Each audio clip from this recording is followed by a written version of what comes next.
Pessoal, vamos falar agora de eventos subsequentes, tá? Tem sido um item que tem aumentado o nível de cobrança, né? E a quantidade mesmo de cobrança, o número de questões nos últimos tempos. Tem uma norma específica, né? NBCTA 560, que trata do assunto.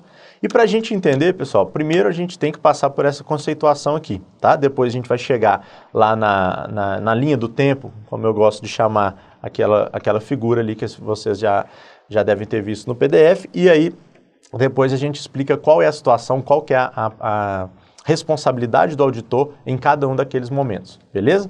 Vamos lá nas definições primeiro, pessoal. Data das demonstrações contábeis é a data de encerramento do último período coberto pelas demonstrações.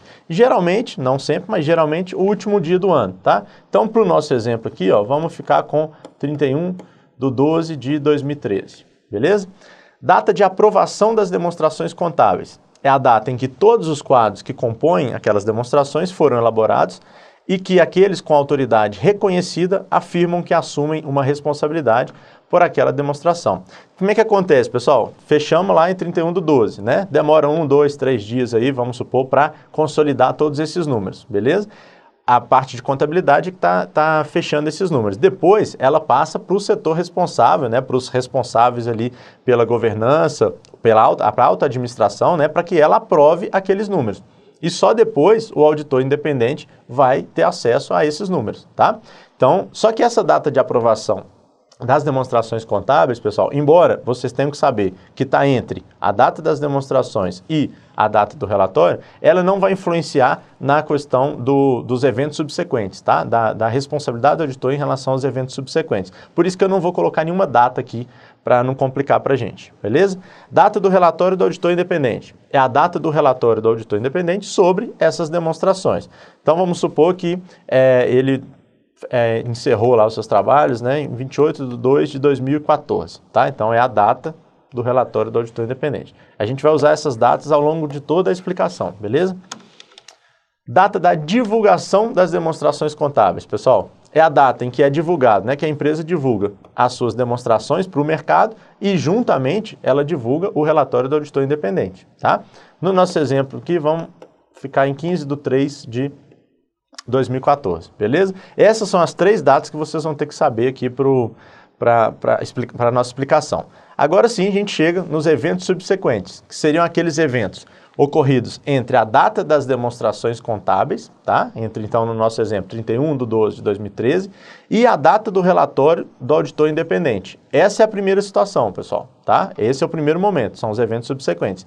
E também são considerados, né, os fatos que chegaram ao conhecimento do auditor após a data do seu relatório, tá? Então, vamos para ficar mais claro. Aqui os números, aqui é 1, tá? Aqui é 2 e aqui é 3, beleza? Então, essa linha aqui do tempo só para a gente consolidar esse nosso exemplo aí, ó. Término do exercício social, 31/12 de 2013. Emissão do relatório de auditoria, 28/2 de 2014. Divulgação das demonstrações contábeis, 15/3 de 2014. Beleza? Pessoal, nesse momento 1 aqui, ó, tá? Nesse período aqui, beleza? O auditor tem uma certa responsabilidade. Nesse período 2, ele tem uma outra. E depois da divulgação, tá? Ele tem uma outra. É o que a gente vai ver agora, tá? Basicamente, o que vocês têm que identificar no caput da questão? Em qual momento a questão está se referindo, tá? Se a gente está no momento 1, 2 ou 3. Se vocês identificarem isso, vocês lembrando do que a gente vai falar a partir de agora, vocês conseguem acertar a questão, as questões, ok? Então, ó, vamos lá, ó. Evento 1, no momento 1, tá? Estou lá entre a data das demonstrações e o relatório. Nesse momento, pessoal, o auditor deve executar procedimentos de auditoria para obter uma evidência de auditoria apropriada e suficiente de que todos os eventos subsequentes entre a data das demonstrações e a data do seu relatório, que precisariam ser ajustados ou divulgados, foram identificados. Exemplo de evento subsequente, pessoal, tem lá uma enchente, tá? Nós estamos lá em 15 de janeiro de 2014, tá? Então, nós estamos no período 1, dentro do período 1. Aí tem uma enchente, beleza? Uma enchente que leva todo o estoque daquela empresa, tá? Então isso afeta e muito as demonstrações contábeis. Só que a enchente, pessoal, foi agora em janeiro, né? E as demonstrações se referem a 31/12/2013. Então não quer dizer, esse exemplo, esse evento subsequente, não quer dizer que a empresa precise modificar aqueles números lá de 2013. Mas necessariamente, se isso é um evento relevante, necessariamente ela tem que fazer o quê? Divulgar esse evento subsequente, tá? A aplicação desses procedimentos aqui do auditor, nesse período 1, ela se dá o seguinte, não é só em relação aos números, mas também às divulgações realizadas pela empresa. Tá? E muitas das vezes, a divulgação ainda é mais importante mesmo do que um ajuste que precise ou não ser realizado. Tá?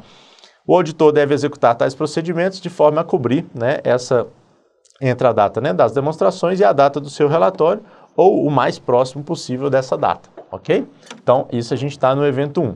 Se, em decorrência dos procedimentos aplicados, pessoal, né, o auditor identificar eventos que requerem um ajuste ou divulgação, ele deve determinar se cada um desses eventos está realmente refletido de maneira apropriada lá nas demonstrações. E vai solicitar à administração, e quando for o caso também aos responsáveis pela governança, uma representação formal. Tá? Isso aí tá, um objeto, um outro item. Esse é uma outra representação formal que o auditor tem que solicitar, né? Para garantir o seguinte, olha, é uma evidência de auditoria que a empresa está falando que todos os eventos subsequentes à data das demonstrações contábeis foram ajustados e divulgados. Tá? É uma segurança a mais, né? Mais uma evidência do auditor em relação a esse evento subsequente. Beleza? Agora o momento 2, pessoal. Nesse momento, o auditor ele já terminou o trabalho, já datou o relatório, tá? Já encaminhou esse relatório para a empresa, mas ela ainda não divulgou, beleza? Então a gente está naquele momento entre 28/2/2014 e 15/3/2014. Claro que essas datas são só para exemplos, beleza? Nesse momento, pessoal, 2, o auditor ele não tem obrigação de executar nenhum procedimento, tá? Ele já foi contratado, já emitiu o seu relatório, já entregou, beleza. Já, na teoria, já acabou a sua auditoria, tá? Mas ele tem que estar alerta. Por quê? Se ele souber de algum fato, né, chegar ao seu conhecimento, algum fato, que se ele se ele soubesse desse fato antes de terminar aquela auditoria, tá? Teria o levado a emitir uma outra opinião, tá? O que ele vai ter que fazer, pessoal? Primeiro, chamar a administração na conversa. Falar, ó, fiquei sabendo disso, como é que vocês vão resolver isso? Aí ele vai determinar se precisa ou não, se é o caso ou não de alterar as demonstrações contábeis e, se for o caso, né, indagar para a administração como ela pretende fazer isso. Até agora, pessoal, até esse ponto, eu não falei em nada que o auditor não executou nenhum outro procedimento. Tá? Por quê? Porque a sua auditoria já acabou. Ele está só conversando com a administração, relatando um fato que ele ficou sabendo. Beleza? Agora, se a administração alterar as demonstrações contábeis, aí sim ele passa a ter responsabilidade. Por quê, pessoal? No nosso exemplo, as demonstrações contábeis que ele foi contratado para auditar são as de 2013. Se a empresa está alterando as demonstrações de 2013, o auditor novamente passa a ter responsabilidade, tá? Aí o que ele vai fazer? Aplicar seus testes necessários, tá? Estender a data até o novo relatório que ele vai emitir e fornecer um novo relatório sobre as demonstrações contábeis. É claro que o novo relatório não pode ter uma data anterior à data da nova aprovação, né, dessas demonstrações contábeis alteradas. Beleza? Agora, tem uma outra situação. Se a legislação não proibir a administração de restringir essa alteração aos efeitos do evento subsequente, né, que causaram essa alteração, o auditor pode fazer o quê? Limitar os seus testes, seus procedimentos no ponto específico alterado. Tá? Nesse caso, o que ele pode fazer? Alterar o relatório para incluir uma data adicional restrita a essa alteração, a esses procedimentos que ele aplicou especificamente nessa alteração, tá? E aí a gente vai ter o que a gente chama de um relatório de dupla data. Já foi cobrado há um tempo um tempo antigo, né, lá até 2010, se não me engano, a última questão que eu vi de dupla data, 2010, tá? E a gente tinha, o que é um relatório de dupla data? Então, olha o exemplo. Vem a data, né, vamos supor, mantendo o nosso exemplo aí, 28/2/2014, beleza? Exceto para a nota Y. O que é a nota Y? É onde ele aplicou os procedimentos, né? Onde está explicado aqueles procedimentos que ele aplicou, né? A nota Y referente à nota explicativa da administração, né? Então, a administração também tem que explicar o porquê que ela alterou as demonstrações e ele vai falar o seguinte, ó, exceto para a nota Y, que é de... E aí ele coloca uma, vamos supor, 10 de março, tá? De 2014. Então, a pessoa que pegar aquele relatório de auditoria, ele vai saber o seguinte, olha, a data do relatório do auditor é 28/2, exceto para os procedimentos aplicados em relação ao tema que está lá escrito na nota Y, na nota explicativa Y, tá? Que para esse procedimento é 10/3/2014. O que o mercado vai saber? Que esse procedimento ele foi executado nesse período aqui, ó, entre 28/2 e 10/3, beleza? Esse é um relatório de dupla data.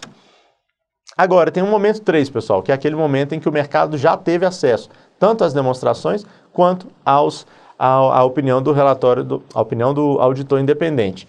Nesse caso, pessoal, após a divulgação das demonstrações, o auditor continua não tendo obrigação nenhuma, né, de fazer nenhuma aplicação de nenhum procedimento, tá?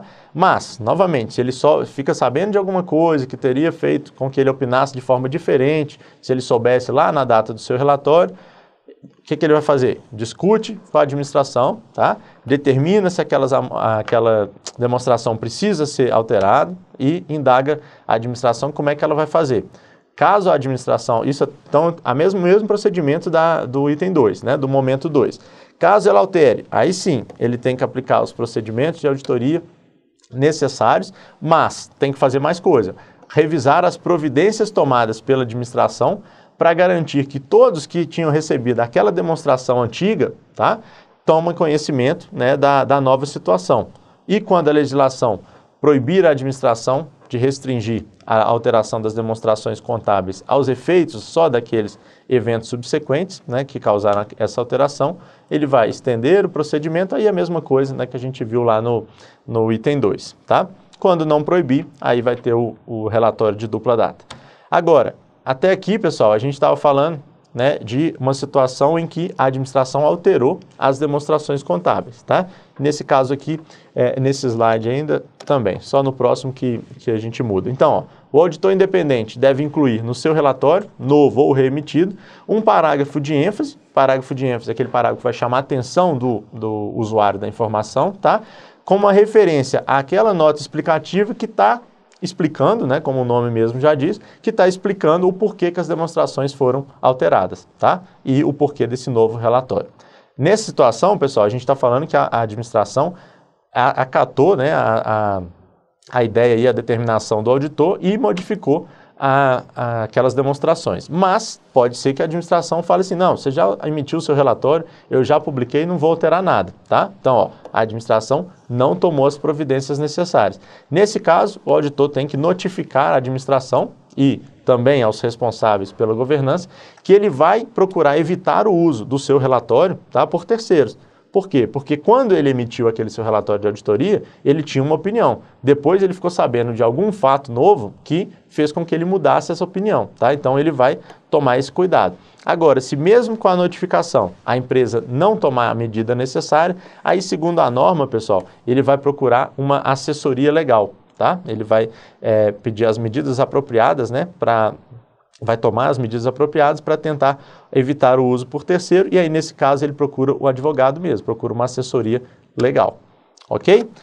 Pessoal, aqui, em relação a eventos subsequentes, basicamente, né, vocês têm que entender o que é um evento subsequente. Eu dei um exemplo, né, que é a questão da enchente, mas pode ter N outros, tá?